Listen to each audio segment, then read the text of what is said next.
Hello दोस्तों, 65th BPSC mains के अंतर्गत दोस्तों है जो हैंड रिटेन नोट्स आता है दोस्तों, उसके क्रम में आज जो टॉपिक लेकर आ रहा हूं दोस्तों, सामाजिक न्याय तथा महिलाओं की भूमिका। बहुत इंपॉर्टेंट टॉपिक है दोस्तों 65th बीपीएससी के अंतर्गत। सामाजिक न्याय या आधी आबादी की क्या भूमिका है, क्वेश्चंस ऐसे भी बन सकता है दोस्तों। महिलाओं से रिलेटेड जितना भी टॉपिक था दोस्तों, उसको हम एक क्लब करने की कोशिश किए, समराइज करने की कोशिश किए, जो आपको एग्जाम में बहुत इंपॉर्टेंट होगा दोस्तों। एक इंपॉर्टेंट इन्फॉर्मेशन है कि 40 डेज बीपीएससी ग्रुप चल रहा है दोस्तों मेंस के लिए। अगर आप ऐड होना चाहते हैं तो दिए गए टेलीग्राम नंबर पे आप कांटेक्ट कर सकते हैं।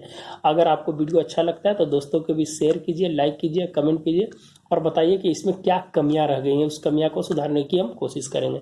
चलिए दोस्तों, इसका जो इंपॉर्टेंट पॉइंट्स है दोस्तों, कृषि और ग्राम समृद्धि में महिला की क्या भूमिका है, स्वस्थ एवं पोषित महिला सशक्त में राष्ट्र में उनकी क्या भूमिका है दोस्तों। अगर महिला स्वस्थ नहीं होंगी तो जो प्राथमिक देखभाल होता है, जो परिवारों की देखभाल होता है, वो है जो प्रॉब्लम में आ जाएगी। जो मातृत्व दर है, जो बच्चों की मृत्यु दर है, अगर स्वस्थ नहीं होगी तो प्रॉब्लम वहाँ आएगा। तो इसीलिए दोस्तों, अगर उनको स्वस्थ रहना, आप एसडीजी इंडेक्स में जानते हैं दोस्तों कि 3 और 4 है जो स्वस्थ एवं पोषित के बारे में बात करता है, तो ये सब चीज से रिलेटेड है दोस्तों। आपको जरूर है जो उसमें लिखना होगा।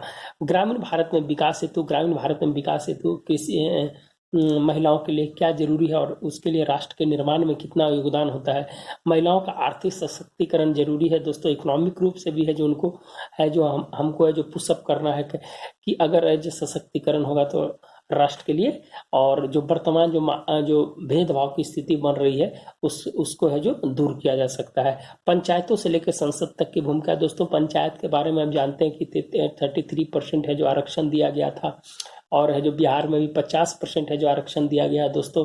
और संसद में अभी तक है जिसके लिए बिल पारित नहीं हुआ है, लेकिन वर्तमान में भी 78 महिलाओं के द्वारा है जो संसद को सुशोभित किया गया। 1951 में 4% और 2019 के लोकसभा में 17%। तो 4 से 78 हुआ है दोस्तों अभी। तो कहीं ना कहीं उस मंच से है जो महिलाओं के आर्थिक सशक्तिकरण, सामाजिक सशक्तिकरण, राजनीतिक सशक्तिकरण की बात करता है। तो दोस्तों संसद, तो इसीलिए पॉइंट है दोस्तों पंचायत से लेकर संसद तक की भूमिका। और सिमनी एम राय की बुक है दोस्तों, पॉलिटिकल पार्लियामेंट इन इंडिया करके एक बुक आती है, उसमें उनके बारे में चर्चा किया, महिलाओं की स्थिति के बारे में चर्चा किया है। और भारत के जो पड़ोसी देश है उसके बारे में भी चर्चा किया है। सिमनी एम राय की बुक है दोस्तों, सिमनी एम राय की बुक है। पार्लियामेंट ऑफ वोमेन करके है, इंडियन पार्लियामेंट ऑफ वोमेन करके बुक लिखा गया है। महिला सशक्तिकरण में सरकार का क्या उपाय है और लैंगिक बजट, लैंगिक सुगमता सुनिश्चित करने में उनकी क्या भूमिका है। तो कुछ इतने पॉइंट हैं दोस्तों जिसके माध्यम से आप पूरी चीज को, आप महिलाओं के बारे में है जो आप है जो उनसे रिलेटेड जो भी है, आप उनके बारे में आप पूरा जान सकेंगे। क्या है सरकार के द्वारा प्रयास किए जा रहे हैं, क्या जरूरी है और क्या करना चाहिए। ये एक पूरा समराइज है दोस्तों, और ये पार्ट तो 2 में आएगा दोस्तों। एक पार्ट फर्स्ट है, इसके बाद पार्ट 2 आएगा। चलिए दोस्तों, क्यों जरूरी है, जरूरी क्यों पड़ी सशक्तिकरण के लिए। तो क्या है कि दोस्तों, मानव जो जीवन है उसमें है जो मानवता की अगर बात की जाए तो दोनों का हक भी है जो एक सम्मान होना चाहिए, पुरुष हो या चाहे महिला हो। तो इसके लिए दोस्तों सरकार और विश्व स्तर पर विकसित और विकासशील देश मिलकर है जो इसके लिए है जो विशेष तौर पे है जो काम कर रहा है दोस्तों। और भारत भी इसके लिए जो बहुत इम्पोर्टेंट योजनाओं को लेकर आ रहा है, जिसको महिला सशक्तिकरण हो, महिला की स्थिति में सुधार और देश के निर्माण में उनकी योगदान बढ़े। चलिए दोस्तों, नारी सशक्तिकरण के बिना मानव का विकास अधूरा है दोस्तों। नारी का जो सशक्तिकरण है अगर वो नहीं होगा तो ये मानव जीवन का विकास है जो अधूरा है। सामाजिक जीवन हो, आर्थिक जीवन हो, राजनीतिक जीवन हो, सांस्कृतिक जीवन हो, नैतिक जीवन हो, जो आप बात कर सकते हैं उसमें है जो नारी का महत्वपूर्ण योगदान है दोस्तों। और वर्तमान समय में जो आप 4th इंडस्ट्रियल में जिसमें संचार का इतना बड़ा प्रवाह हो रहा है, उस प्रवाह में अगर है जो हमारी आधी आबादी अगर पीछे रह जाती है तो कहीं ना कहीं है जो है वर्तमान समय के मानवता पर एक धब्बा है और एक अभिशाप भी उसको कह सकते हैं दोस्तों। तो कुछ इसी तरह से है जो एक अधूरी बात की बात करता है, जिससे पुरुषवाद की नीति से लोग चलते हैं। अब है जो उसको कहीं ना कहीं है जो उसको बराबर करने की बात आ गई है और है जो उसको हक मिलना चाहिए। सामाजिक आर्थिक विकास के लिए जरूरी दोस्तों, सामाजिक आर्थिक विकास के लिए जरूरी है नारी का सशक्तिकरण होना। स्वतंत्रता होने पर समाज में बदलाव, अगर वो स्वतंत्र होंगे, अगर वो अपनी बुद्धि से अगर किसी भी चीज को सोचने और समझने की क्षमता होगी, दबाव नहीं होगा, तो कहीं ना कहीं है जो समाज में बदलाव भी है जो दिखेगा दोस्तों। विकास के मुख्य धारा के लिए महत्वपूर्ण विकास के मुख्य धारा में जुड़ने के लिए महिलाओं का सशक्तिकरण बहुत महत्वपूर्ण है। इसीलिए दोस्तों विकास के मुख्य धारा में जोड़ने के लिए सरकार ने इसके लिए बहुत उपाय कर रहे हैं।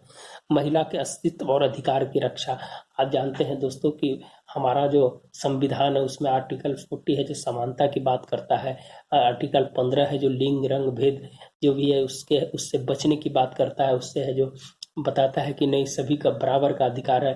अनुच्छेद 16 है जो लोक नियोजन की बात करता है दोस्तों। तो हर एक जगह पर है जो नारी के लिए संसद के द्वारा जो दिया गया संविधान है, संविधान निर्माताओं के द्वारा जो बनाया गया संविधान है, उसमें भी है जो महिलाओं को कहीं ना कहीं है जो अधिकार और समानता की बात की है। महिला की शक्ति की पहचान जरूरी, दोस्तों महिलाओं की शक्ति की पहचान जरूरी है, नारी शक्ति की पहचान जरूरी है। आज देख रहे हैं दोस्तों जंगल, आकाश और मंगल और चंद्रमा तक जो और जो इन्होंने जो अपना बौद्धिक स्थिति से, अभी आप जानते हैं दोस्तों कि हमारी है जो नौसेना की जो 6 कमांडर थी, जो पूरा है जो 23,000 नॉटिकल मील है जो पार किया। INS उसका क्या नाम था दोस्तों, भूल रहे हैं उसका नाम। INS किसके द्वारा है जो पूरे परिक्रमा की थी। तो कहीं ना कहीं है जो नारी शक्ति की पहचान है जो जरूरी की गई थी, जरूरी होना चाहिए।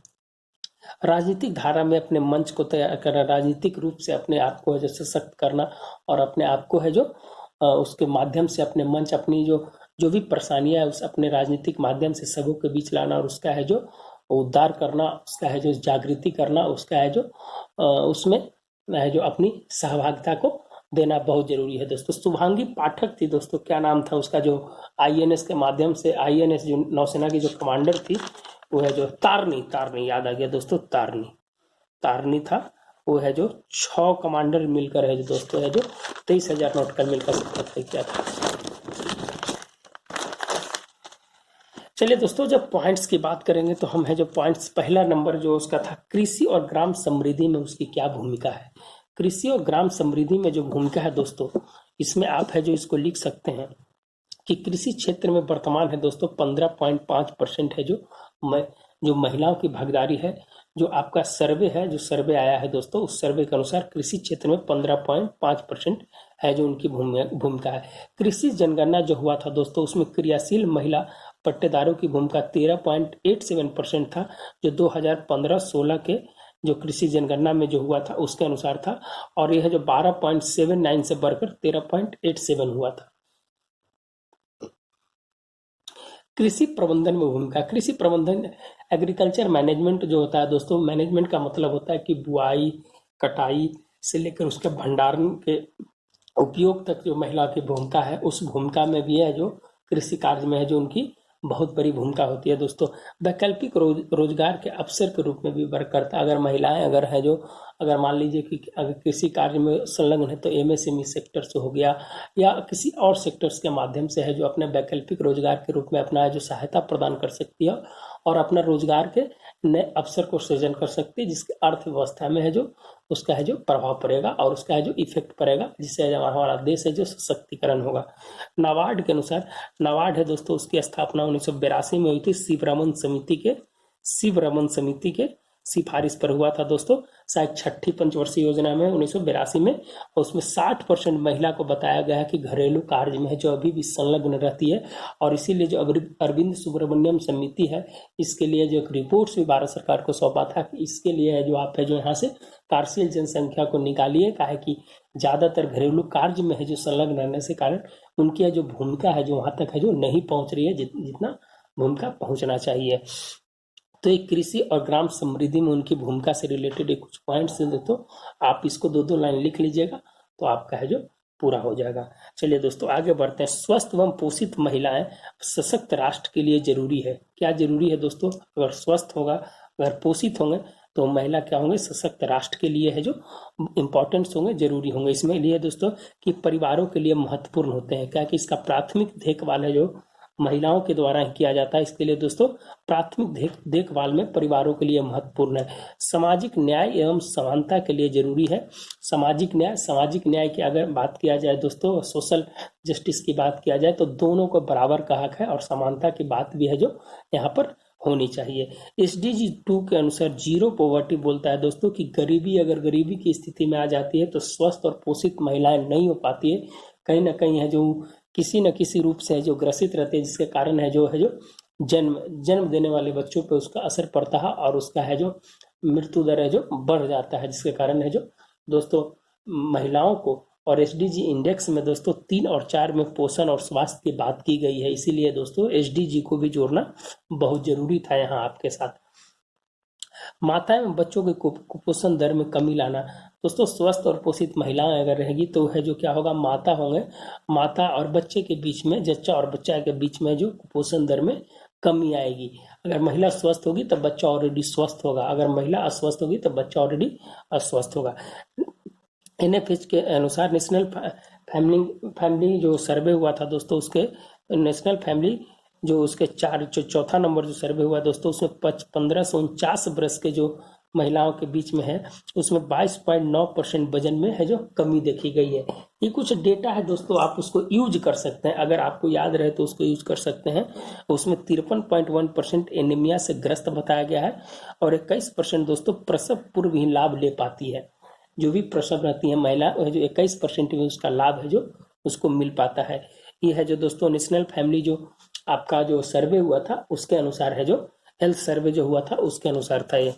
और सिंपल रजिस्ट्रेशन सिस्टम एक है जो दोस्तों, जिसमें है जो बताया गया है कि कितना बच्चे और कितना है जो महिलाएं हैं जो प्रसव पूर्व है जो दम तोड़ देती हैं और कितना बच्चे हैं जो दम अपना तोड़ देता है।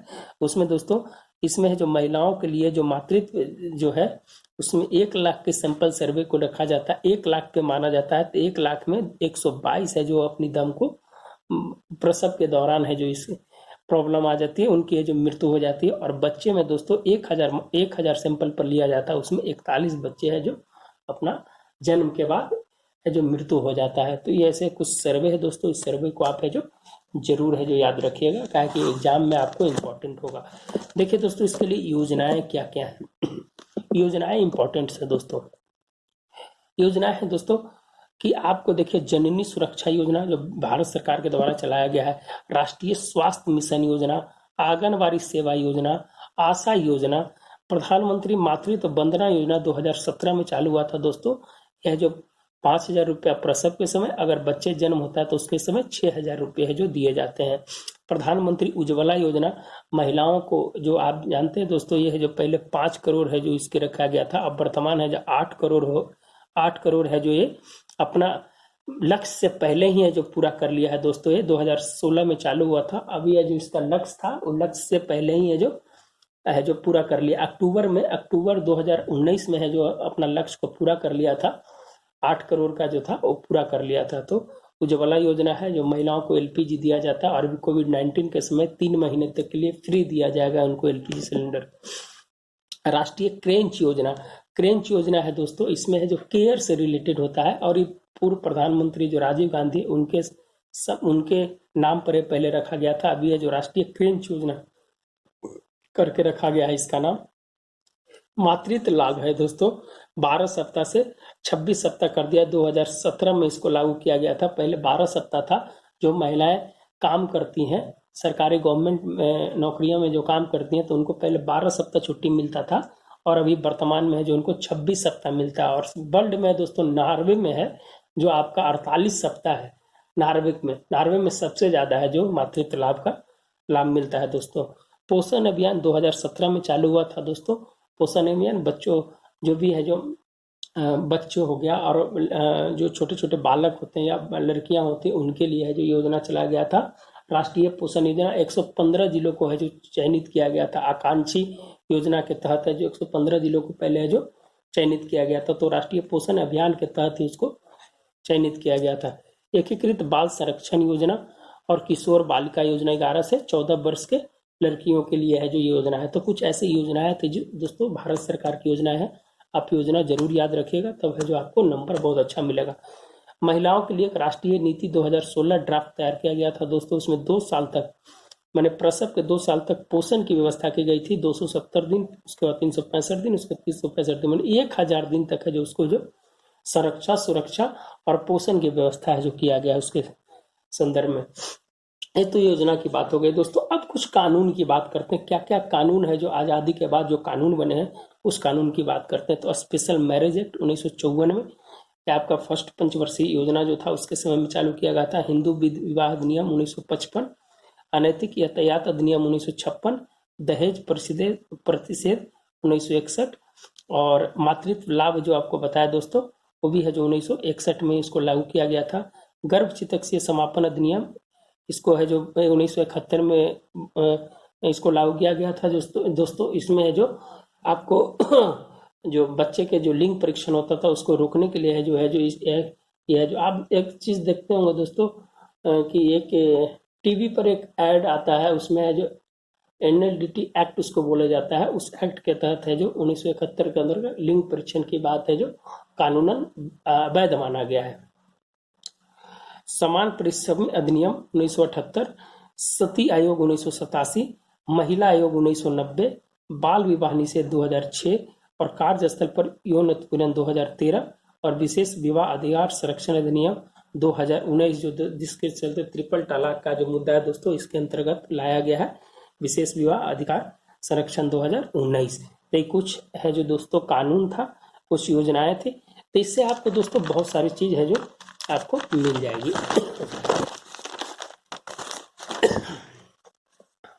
चलिए दोस्तों, ग्रामीण भारत में सतत विकास हेतु जो महिलाओं का योगदान है उसके बारे में हम चर्चा करेंगे। आज दोस्तों हम 3 ही चीज की चर्चा करेंगे, 4 ही पॉइंट की चर्चा करेंगे, बाकी जो पार्ट 2 में आएगा। क्या कि दोस्तों वीडियो बहुत लंबा हो जाता है और अच्छा लगे दोस्तों तो जरूर शेयर कीजिए।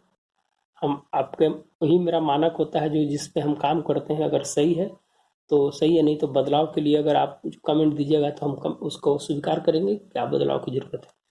ग्रामीण भारत में सतत विकास है तो दोस्तों पंचायत में 33% आरक्षण है जो आप जानते हैं दोस्तों कि है जो 1992 में जो पंचायत अधिनियम जो आया था, 73वें संविधान संशोधन जो था उसमें पंचायतों में 33% आरक्षण की बात की गई थी महिलाओं के लिए, और बिहार में 50% है जो अभी कर दिया गया है दोस्तों उसको। 2017-18 के जो आर्थिक सर्वे था दोस्तों उसमें गंभीर चुनौती को बताया गया। जो अरविंद सुब्रमण्यम थे चीफ इकोनॉमिक एडवाइजर जो उस समय थे, आर्थिक सलाहकार जो थे, उन्होंने है जो बताया था कि यह जो गंभीर चुनौती है महिलाओं के लिए ग्रामीण भारत में, अभी इसको है जो और है जो इसको बढ़ाना होगा और इसको सशक्त करना होगा। पुत्र बल चाहत में इसको जिम्मेदार बताया था। उन्होंने जो रिपोर्ट दिया था उसमें बोला था कि पुत्र बल चाहत के चक्कर में है जो लोग है जो अपना जो जनसंख्या जो बढ़ रही है जिसके कारण है जो उनकी है जो स्वास्थ्य पे भी प्रभाव पड़ता है और देश के लिए भी है जो एक आर्थिक समस्या का साधन बन जाता है। तो आप है जो इसको भी है जो आप ऐड कर सकते हैं दोस्तों। बेटी बचाओ बेटी पढ़ाओ जो अभियान है दोस्तों, सशक्त करने के लिए क्या क्या उपाय किए गए हैं। तो बेटी बचाओ बेटी पढ़ाओ वो 3 मंत्रालय के द्वारा चलाया जाता है दोस्तों, महिला एवं बाल विकास, स्वास्थ्य एवं परिवार कल्याण मंत्रालय और मानव संसाधन मंत्रालय, 3 मंत्रालय के द्वारा इसको चलाया जाता है दोस्तों। और हरियाणा से है जो योजना को चालू किया गया था। वन टॉप सेंटर योजना दोस्तों, हिंसा को रोकने के लिए महिलाओं के साथ जो लड़कियों के साथ जो हिंसा होती है उसके लिए वन टॉप सेंटर योजना है जो चालू किया गया है। महिला हेल्पलाइन नंबर है जो चालू किया। सशक्त विकास अगर करना है दोस्तों तो ये सब चीज पे आपको ध्यान देना होगा। स्टेप योजना है दोस्तों, जिसको रोजगार हेतु 16 वर्ष से अधिक महिलाओं लड़कियों के लिए है जो स्टेप योजना बहुत सारे सेक्टर में है जो इसको चालू किया गया है। कामकाजी महिला छात्रावास, महिलाओं को शैक्षणिक रूप से सशक्त बनाने के लिए उनके लिए महिला छात्रावास की व्यवस्था की गई है। और महिला ई हार्ट योजना है दोस्तों, जिसमें सेल्फ हेल्प ग्रुप और एनजीओ और एमएसएमई सेक्टर पे बात करने के लिए और उस पर रोजगार पाने के लिए जो महिला ई हार्ट योजना है जो सतत विकास हेतु है जो महिलाओं के लिए चलाया गया है दोस्तों। तो ये कुछ है जो ग्रामीण भारत में सतत विकास हेतु इसके लिए प्रयास किए गए हैं। और संस्थागत प्रयास जो है दोस्तों, ये है जो सबसे पहले 5वीं पंचवर्षीय योजना 1974 से 78 में जो आपकी जो रूलिंग प्लान के समय जो आपका आया था दोस्तों, गरीबी हटाओ का नारा है जो यहाँ दिया गया था, उसके समय महिला कल्याण की बात की गई थी और समाज में बेहतर अवसर प्रदान करने की बात की गई थी। आपको बताना है दोस्तों कि 4 वर्ष तक क्यों है जो योजना चला था। इसके बाद 80 से 85 हुआ था छठी। तो आपको है जो बात करना है कि कैसे है जो ये 5-4 वर्ष का, आपको बताइएगा अगर जानते हैं तो। फिर है दोस्तों, इसके लिए जो 9वीं पंचवर्षीय योजना 1997 से 2002 में, इसके लिए सामाजिक न्याय और समानता पर जोर दिया गया था महिलाओं के लिए। लैंगिक समानता की बात की गई थी तो 1997 से 2002 में। तो कुछ ऐसे ऐसे प्रयास किए गए हैं दोस्तों, उसको भी अगर आप लिखिएगा तो बहुत इंपॉर्टेंट होगा। दूसरा है दोस्तों, राष्ट्रीय महिला आयोग जो 1990 में बनाया गया था, इस पे अधिकार एवं हित की बात करता है, महिलाओं के अधिकार एवं हित की बात करता है। और उसके बाद जो दोस्तों, महिला सशक्तिकरण नीति 2001 में सामाजिक आर्थिक वातावरण के निर्माण पर जोर दिया गया था। तो कुछ ऐसे ऐसे प्रयास हैं दोस्तों। उसके बाद राष्ट्रीय महिला जो नीति है 2015 जो ड्राफ्ट तैयार किया गया था, उसमें अर्थव्यवस्था में कार्यबल बढ़ाने पर जोर और भेदभाव हटाने की बात पे जोर दिया गया था। तो कुछ ऐसे ऐसे प्रयास किए गए थे जिसके माध्यम से हमें जो ग्रामीण भारत में महिलाओं को सतत विकास हेतु या उसके प्रयास को है जो हम किस तरह से है जो उसको देखते हैं, इसका है जो इस सब माध्यम से हमारा प्रयास रहा है भारत सरकार का।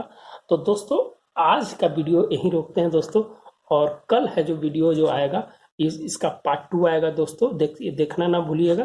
पार्ट 2 जो आएगा, जो बाकी जो 4 पॉइंट्स हैं, 3 पॉइंट्स हैं, उसकी बात है जो उस पर हम करेंगे। अगर अच्छा लगता है दोस्तों तो प्लीज़ सब्सक्राइब कीजिएगा, और अगर ऐड होना चाहते हैं 40 डेज ग्रुप में तो आप है जो दिए गए कमेंट्स पे, दिए गए नंबर पे आप कॉल कर सकते हैं या कमेंट्स कर सकते हैं या टेलीग्राम पे है जो बात कर सकते हैं। धन्यवाद दोस्तों, मिलते हैं नए वीडियो के साथ। अच्छा लगता है तो जरूर सब्सक्राइब करें दोस्तों।